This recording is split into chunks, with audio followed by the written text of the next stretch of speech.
Hello everyone, welcome back. We're going to move right along into Sapphire here in our Azurite Sea set review. We're being joined by my cat Sage. Say hi, buddy. Oh, he's just enjoying being loved on, isn't he? He's such a good kitty. He was in the background of our last video for a second there, kind of meowing at me. He obviously wanted some attention, so he's getting some now as we move right along. What do you think of this one? Ben, Eccentric Robot, Support 4-3. Yeah, this is not bad. I believe there's a one of the Chip and Dale things is a 4-cost 3-4 that has conditional support, which is kind of funny. But I think this one's actually pretty reasonable, right? There's stat line's not bad. It's going to get a 2.5.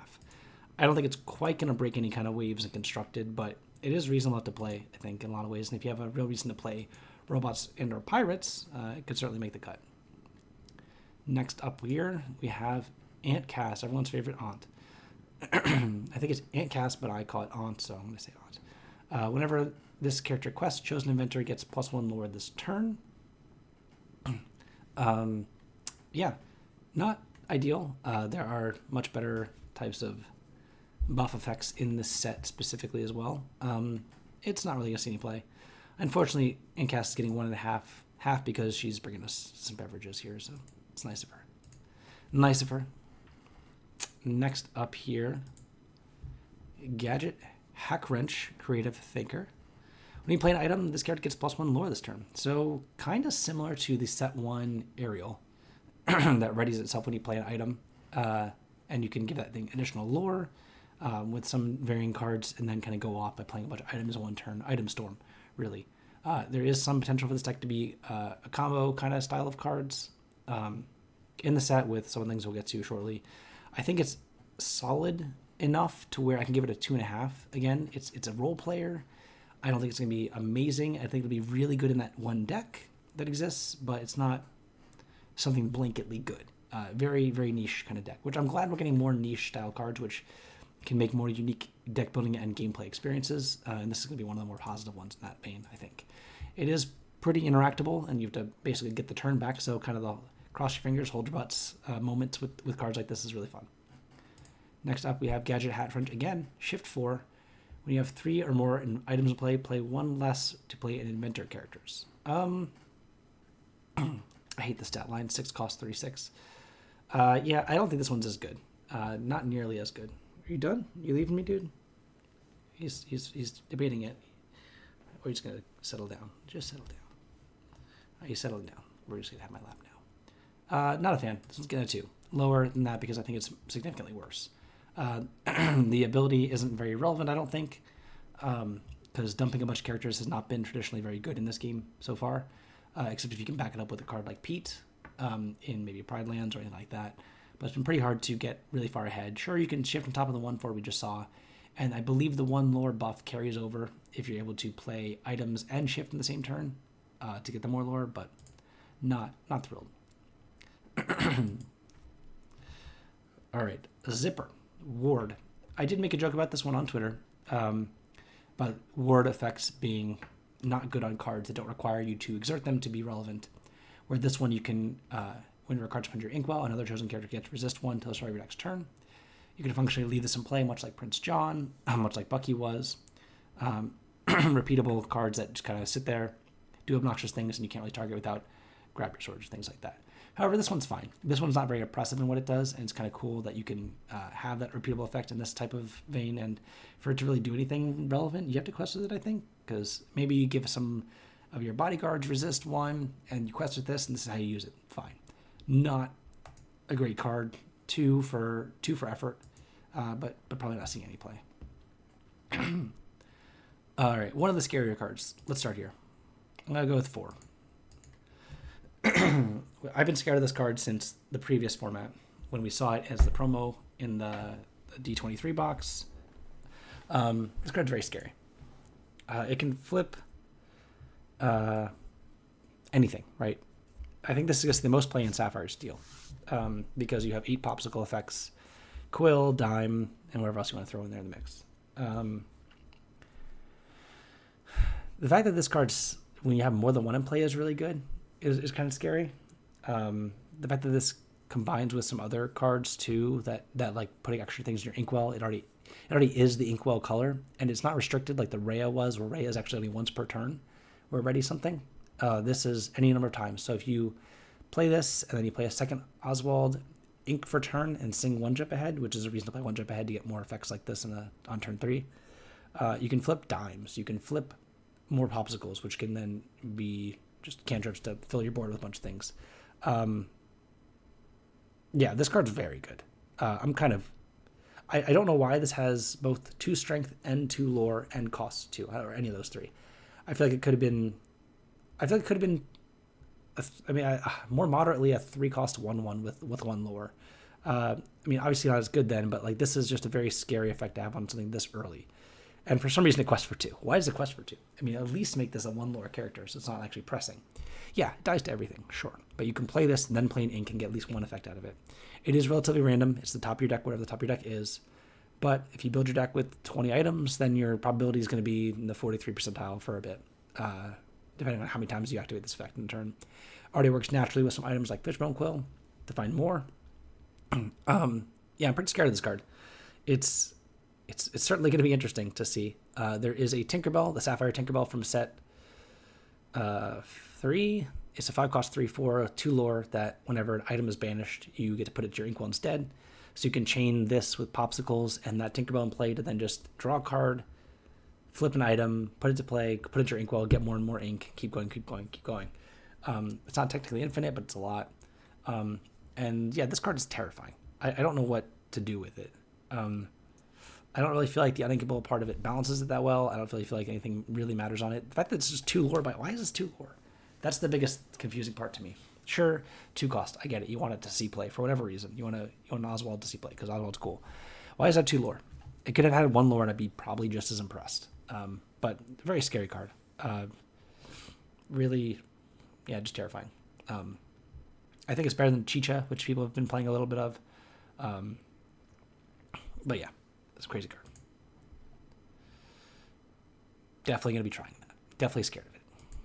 All right. Yokai. Enigmatic Inventor. Whenever you use character quests, you may return one of your items to your hand, pay 2 less for the next item you play. Yeah, you can bounce your whatever's unendingly, right? 2.5. You can bounce popsicles, replay them for free. Functionally quest to draw a card. All these things that are better than the Sapphire Sea from set 2 that's a legendary, all make me mad. Why that card exists and why it's so bad, I don't know. At least make that card a 3/4. This one is fine. It's not great. Sure, you can rebounce. You don't need to tell me how many things you can rebounce. You can reuse. You can reuse a quill. You can reuse a popsicle. You can reuse a dime. Sure, whatever. Doesn't really matter. It's a fine card. I don't think it's going to see much play, but maybe in a very fringe type of deck, yeah, you want it. Don't know. Next up here, Pleakley, Scientific Expert. Weird card. Really weird. Works really well with one cost cards and cards like Ursula Deceiver, 2 cost Ursula. Anything that gets value that costs 1 or 2, or is something, sometimes similar to how with the Mims, Mim Snake and Mim Fox, you are able to then play a 1 cost card you can then later ink because you can pick it up and don't have to worry too much about losing or not wanting to play the 1 cost card. This one lets you kind of play a 1 cost card out, going first, not knowing if you need it or not or want to quest with it. Then ink it is pretty cool. This card also, yes, if you have no other characters, have to ink it itself. But is a 3 cost 1 jump ahead really that bad? It's fine. Dodges Ursula. It's an acceleration piece. I'm not always unhappy to play a 3 cost 1 jump ahead. Sometimes I played 1 jump ahead on turn 3 because I had nothing else to do and didn't really want to do anything else. Wanted to go from 3 to 5. And yeah, it's kind of like a Mickey Mouse with a downside sometimes, but also it could be a really big upside, having +2 strength and +1 willpower to a Mickey Mouse. Yes, you have to give up a card, but if you can make that card negligible or just view this as a 3 cost 1 jump ahead, totally fine. It doesn't take a card out of your deck. How's that? I think this card's solid. 3, it's going to be a role player, nothing more, nothing less. Sweet card. I like it. Yeah. This card is significantly worse than I expected it to be. So 3 cost, I guess, is uncommon. 0/3, 1 lore. Pay 2 and exert it to search deck for an item or robot put on top of the deck. Sure, with Oswald in play, you can put Lucky Dime on top of your deck, and then you go Oswald turn 2, play an ink, maybe you miss, that sucks. Play this on turn 3, that same turn. Then the turn after, you activate this effect, then you play your ink, and the Oswald flips Lucky Dime. sure. But that's still kind of weak. It's obviously not doing you too many favors. I'd rather just play a card that did something and eventually got my lucky dime going than do nothing for 2 turns and 5 ink to maybe play something good. I'm not a fan of this one. This is a 1.5. Maybe there's some synergies I'm missing, but not a fan. Yeah. Hey, finally, we have the conglomerate, the full trifecta, or whatever the 6 means, fecta of Hey-Heys. There's now a Hey-Hey in every color. Yeah, I like it. It challenges Diablos against those decks, against the Emerald Steel decks, and it locks down items for against the Ruby Sapphire decks. Not really great. Maybe locks down a Ice Block for a turn, maybe locks down a Quill for a turn or something like that. Popsicle doesn't have to tap to use its effect, so whatever. The effect is fine. It can challenge evasive things is fine. It's not a good card, but I'm happy it exists. Hey is great. 2 stars for flexibility. Sour Bill. When you play this character, chosen opposing character gets a -2 strength this turn. Yeah, weird. Amber has the strength until your next turn effects, it seems like. Although that wasn't true in set 1. And this Sapphire cards have immediate shrink effects. I'm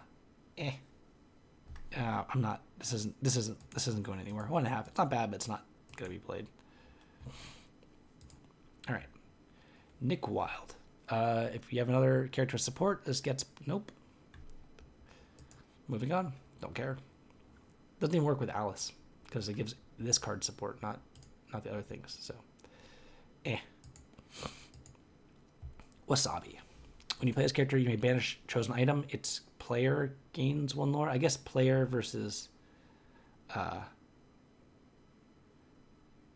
controller, I guess. Can challenge evasive. You can use this to banish your own items, like a popsicle or something, to gain a lore. It's fine. It's not great. It does challenge Diablo, which is kind of cool. But I don't expect this to see play.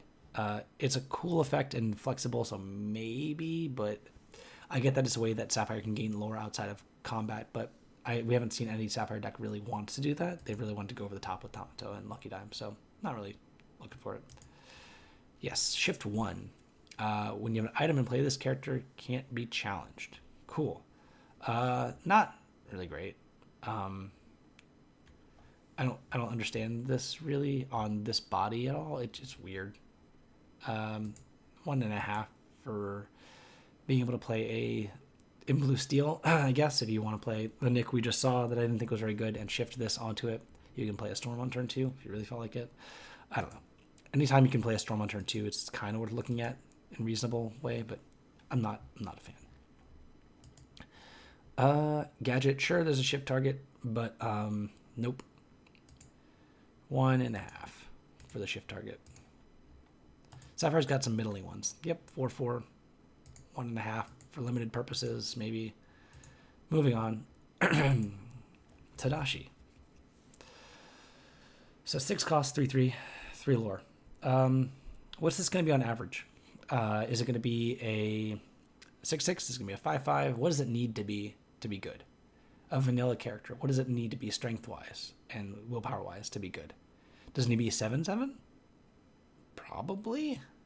I don't know if this card's good or bad. Like it's either just fine or it's bad, right? I tried building a Sheriff Nottingham deck, the 5/9 that gets cost reduced by items, and on average that card cost 7. In most situations, you played 1 item if you have one in blue steel, and you played a Quill, and then you were playing that card. So that means this card's gonna be a 5/5, which isn't really where I want to be. I'd rather play a Tinkerbell, rather play a Cusco, rather play any number of 6 cost cards than this one. 2.5 is where I'm putting this. There's a chance this goes up, but I can't really imagine many situations. Yeah, in like some situations, this card can be really, really big in blue steel. Like I've definitely had games where I've had, think of however much your Tamato quests for, that's how much bigger this is going to be. It can challenge Tamatoas. It doesn't die to Maui sometimes, sure. But is it really worth putting that in your deck?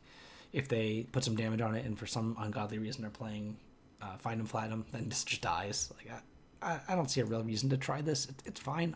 I might try it 1 or 2 times, but I'm not really seeing a world where, you have the Popsicle, you have Fortisphere, you have Quill.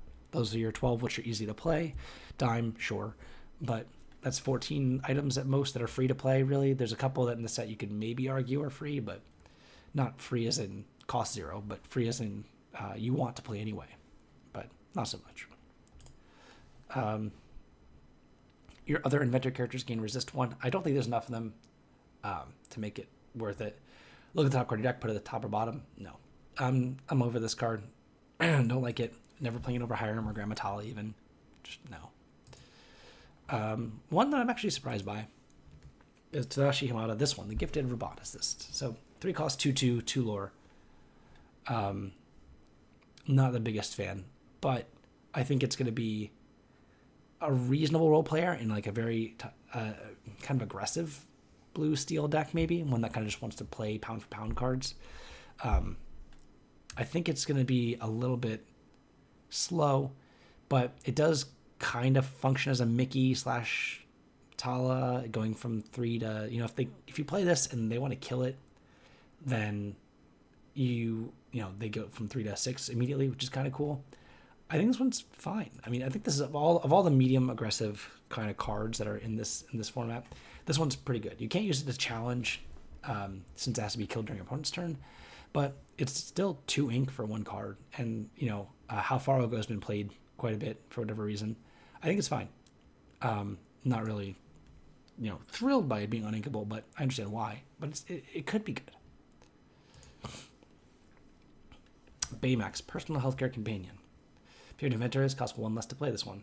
And it has the ability to remove up to 1 damage from chosen characters, so it can heal things. I didn't do a full look through of all the 1-cost inventor characters. Are there 1-cost inventor characters? I don't think there are any 1-cost inventor characters. I haven't seen one. Not in Sapphire, at least. Which I don't like. I don't like that there's none, or not one we've seen. I guess there's one. It's Yokai. We'll get to that soon. But you have to have a dream to live, right? There's a Flounder, which is a 2/3 that costs 1 less. You have a 1-cost aerial in play, or an aerial in play. But there's no 1-cost aerial, so there's no way to play the Flounder on turn 2. It just costs 2 at some point later in the game, which I don't like. I want there to be some dream to live where you get to play your card discounted on turn 2. It's a great curve. Looks cool. Doesn't have it. 2 stars, maybe, but I doubt it.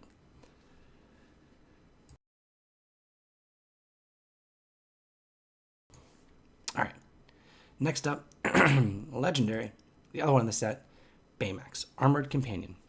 When you play this character and when it quests, you may remove up to 2 damage from chosen character of yours, not opponents. Gain 1 lore for each damage removed this way. I'm a really big fan of this card. I still think it's only a 3.5. But I'm a really big fan, and there are worlds where it's going to be a 4. I'll put it there. I'll put it at 4 for potential. The ability to immediately gain lore with cards, and I mean, basically the ability to immediately gain lore is pretty impressive. This can be used in any deck. It doesn't have to be self-damaging. You don't have to be playing Ruby and playing Gothel and Mulan. While that is fine, most decks are going to have some damage on your characters at some point, except if you're playing against maybe Ruby Sapphire. You're not going to very often. But this card functionally can quest for 4. It's a 5 cost 2/6. When you play it, gain 2 lore, and then it can quest for 4. That's pretty gross. I think there's a lot of situations where this card can be pretty game-breaking, and it's more of a curve topper than anything else. I don't think this is part of a deck that you really want to be accelerating and playing cards that cost 5, 6, and 7 in decks like this. Maybe this works into a Grand Pobby deck. I haven't been able to figure out how to make that work, but certainly something else that works with Grand Pobby. A bunch of heal cards, and having this in play already when you play Grand Pobby can make you gain even more lore. Dies to a lot of removal, dies to whatever, but 6 health means it doesn't die to Zeus, doesn't die to anything but the Ruby removal. Which, yeah, I mean, against Green Steel and Amber Steel, and then the Amethyst decks, as long as you're not getting brawled, which you have to imagine if they're holding a brawl for this late in the game, it's kind of a benefit to you. That means something earlier didn't get brawled. Sure, they can draw it, or sure they have a Medusa maybe, but at least you get something when you play it. You can gain 2 lore, and that's good enough. I think it's gonna be solid. I think it's 3.5 to 4 in that range. It's not quite a 4, but I'm gonna give it that for the new design space it opened up as far as deck building. It's going to be something else you can play in decks to build around. It's a really good build around. I'm pretty excited to try it, actually. So we'll see. Next up is Yokai. So this is the 1-cost inventor that works with the Baymax we saw. It's fine. It's getting a 2 because of its shift targets. So yeah.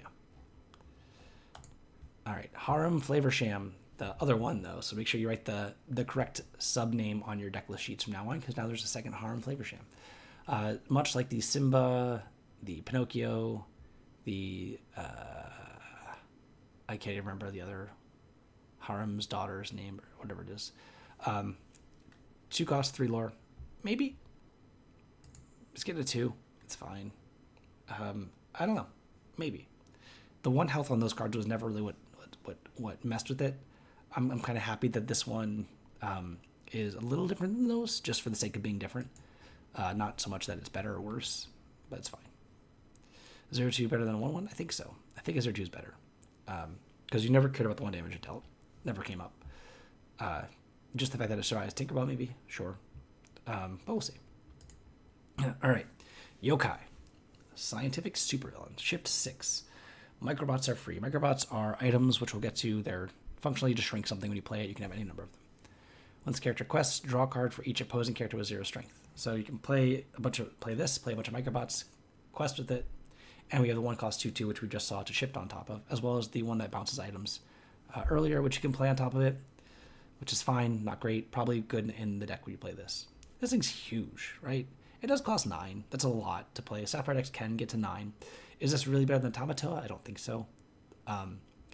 You have to combine this with Maurice from set 1, which makes it whenever you play a item, draw cards, so you can play all your Microbots for free and they all draw cards.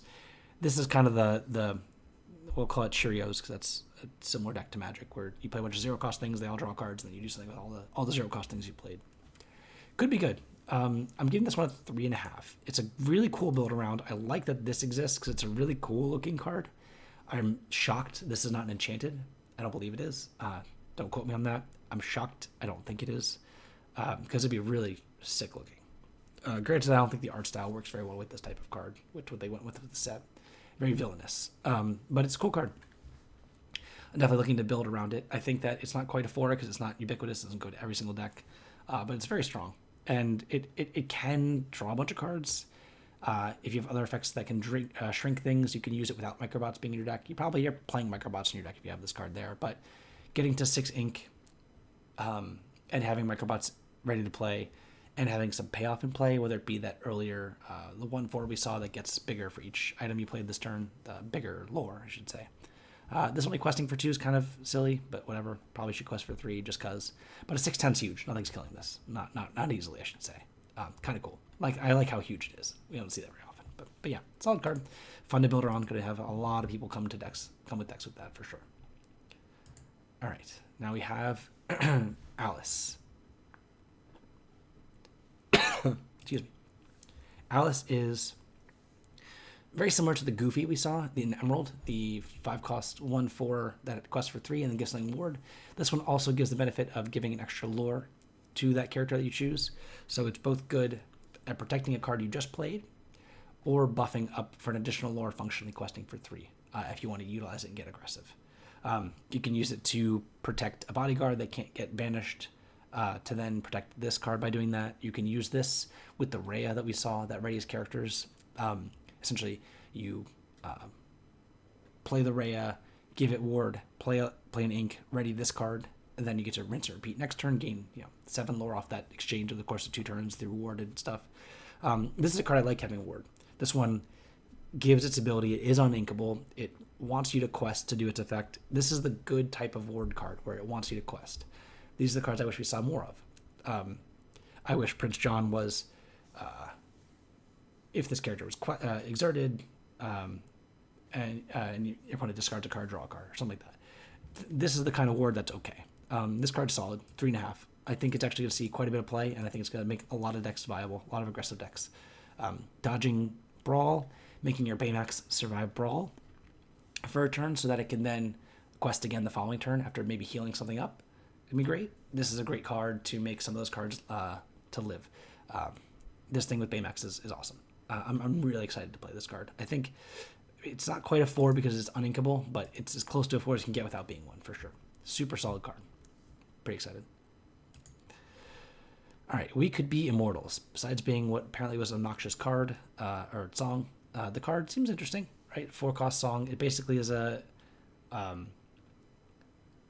it's basically a 1-drop ahead. Honestly, it's an inkable 1-drop ahead. You can look at it that way. Your inventor characters gain resist 6 this turn. I haven't given a full tally of all the really good inventor cards. I think that it's close to being good, but the fact that it puts this into your inkwell, this is almost playable enough if it just is a 4-cost inkable ramp effect. It's close. I mean, the resist part's nice, but it's almost good enough as an inkable 1-drop ahead, really. You really need to want to go really late. But yeah, in decks that really use this resist part of it, it's incredible. Whether or not there's enough inventors to really make it worth it, we'll see. I think Oswald is an inventor, isn't he? Is Oswald an inventor?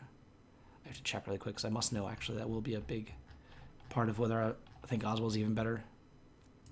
Oswald is a hero, not an inventor. Makes sense. But yeah, Baymax basically is an inventor, and there's a few more, but super solid card. I'm giving this a 3. I think in the decks where it's going to be played, it's going to be amazing. But as a card itself, it's just solid. All right, you ready? Doesn't help in defense, sure. Still fine. You guys ready? I think everyone's ready. I think it's ready. We haven't really seen much nonsense here, but here we are. We're here. We're here. We're here. Yeah. I hate it. Hate it. Really don't like it. A very good card, obviously. There's nothing, no one needs to say anything. You don't need to say anything about how powerful this card is. For some reason, they decided to make 1-drop ahead inkable and better in the late game, and also give you a rebuy on your ink, meaning that you get to use the ink that you accelerated to immediately.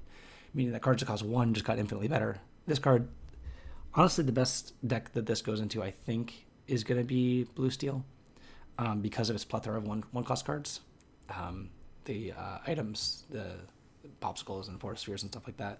It's going to be good in every Sapphire deck. It's going to be a reason to play Sapphire. Oswald's going to be great. Any of the, when you play an ink, do this effect kind of thing just got better too, like every one of them.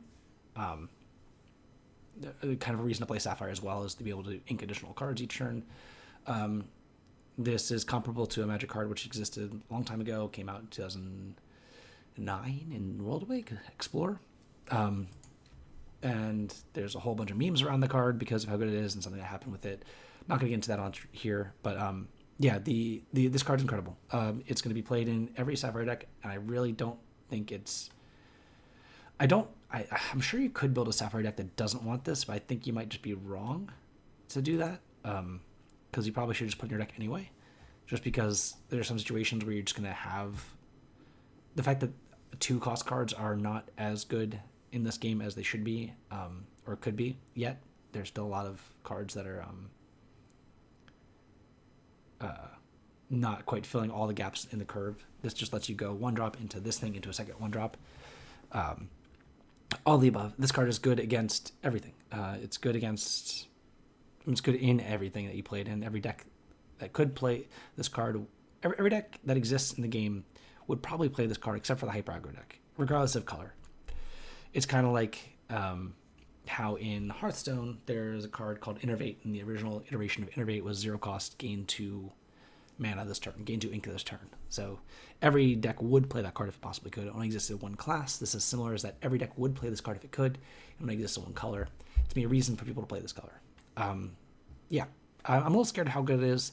I've looked at a lot of different decks when I've rebuilt decks with this deck card in it, and the inkable counts keep getting lower and lower and lower. Uninkable counts get lower and lower, so they become more and more consistent, less fail rates, which has been one of the cruxes of the acceleration-based decks, is that Tipo, you had to make a choice between going down a card, which Tipo is essentially not a card you really want to play in those decks. You just play it because you have to get acceleration, or 1 jump ahead and your uninkable counts lower and has diminishing returns. This has neither. This is inkable when you need it to be, or want it to be.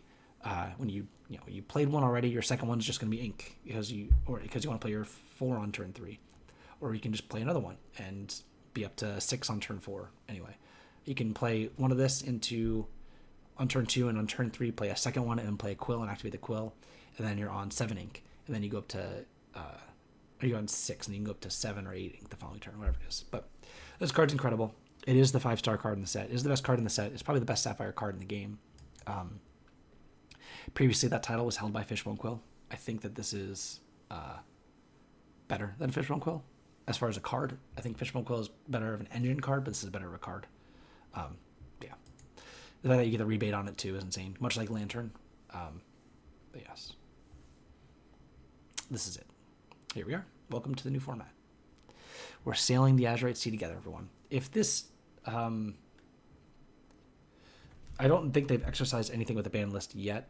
I'm not saying this card's bannable yet, but it may be banned based off of ubiquity. But that means they probably have to look at other cards too to do that, and I don't think they should do that. So I don't think it'll be banned, but you could imagine. Let's move on to something much less 5-starry. Helping Hand, something gives support, draw a card. So there's an inkable version of this, which is not draw a card. Meh. Not about it. 1 star.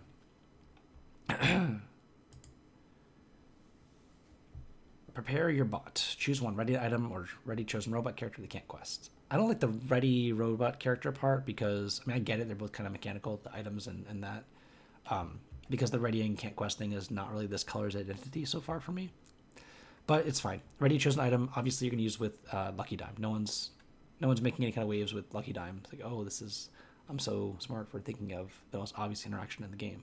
Wild. It'll see some play, maybe, in that interaction. You'll play one of it just to maybe get lucky with that situation, but it's fine. Yeah, I might play one just to get lucky, you know. But yes. Baymax's healthcare chip. Remove a damage from a chosen character. Repeatable, remove 1 damage is fine. If you have a robot character in play, remove 3 damage from chosen character. So you don't have to remove 3 damage from the robot character, just if you have a robot character in play. Sure, this is fine. There's a 2-cost item that removes 2 from separate things that might be better, that exists already, Jumbo Pod or something like that. So maybe not great, but if a heal deck exists, sure, but otherwise it's a 1.5, not as good as something else that exists currently. Next up, Microbots. Any number of decks can play with them. That's the card that works with a giant shift villain. Sure, this card by itself is not very good. It's really not. It's not a very good card, but in the deck it's going to be good and probably fine. So it's fine. All right, next up, Jumbo Pop. Significantly worse than Popsicle. Don't think this is Popsicle 2.0. This is not. You have to banish this item and remove 2 damage from each of your characters. Sure, that part's cool. The remove 2 damage can be relevant. Draw a card is the most important part of Popsicle, really. This is a 1.5, maybe in some niche deck. This is not great. Uninkable is rough. If it was inkable, much better, obviously. Rescue Rangers Submarine. I love the card. It's so cool. 2/1/8. So at the start of your turn, if you have a character here, put the top card of your deck into your inkwell face down. So you get to 1 jump ahead every turn with a character here. That's reasonable. I think this is a 2.5 range. It is pretty hard to remove.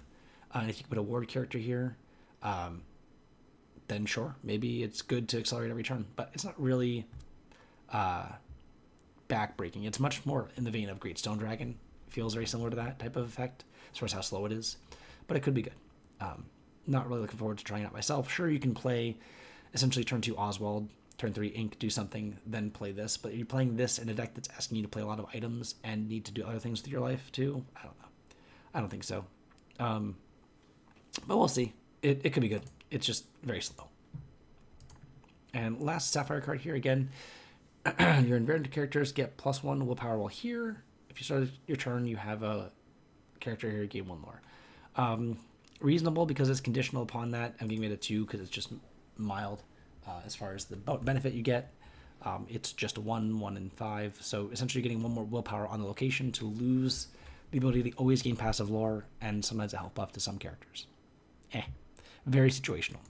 Recap. A lot of cool build arounds, a lot of powerful effects. I think the best 2 cards are going to be Alice, this Alice here. 3.5, 4, Baymax. I think those are actually going to work in tandem in some decks for sure. What you pair it with, I'm not sure exactly, but I'm interested in Tadashi to see where he goes. I think it's pretty solid effect.